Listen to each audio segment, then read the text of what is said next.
Hey y'all, Brian here. For this video, we're going to go through step 3 of the store setup wizard. This is the part of the wizard where you can add some policies to your store. These policies will show up on your store page and can also be used as the policies for your listings if you like. When you create a listing, you have the option to include policies just for that listing, but if you choose to not give the listing its own policies, then your store policies, the policies on this page, will be used by default. Okay, so there's almost no wrong way to do this. You just need to make sure your policies fit your individual situation and make sure you don't promise what you're not able to do. If you find that your policies are not working as you imagined, you can come back and change them later on, of course. All right, so let's start with the shipping. So include anything that customers should know before they make a purchase. For example, are there specific days of the week that you ship or specific carriers that you use? Do you have a long processing time before an order is ready to ship?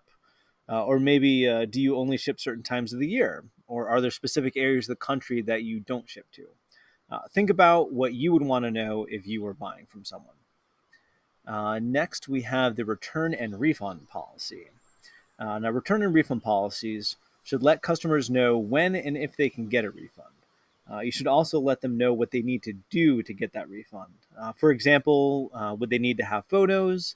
Do they need to submit a request by a certain date? And also make sure to let them know who pays shipping if you do allow for returns. Lastly, you can choose to have a replacement policy. This would be if you want to guarantee your plants or products. Let's say something is damaged in shipping, would you replace it?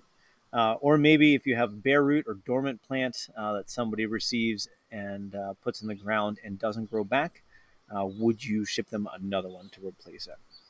Um, Now, before the end of the video, I just want to point out one more thing. There's this thing at the top of the page here that's called Policy Tab Label. Now, this is not something that you need to use and is purely optional. Um, it's the display label for your policies on Leafy Market. By default, they will be labeled policies, but if you want to call them something else, you can enter it here.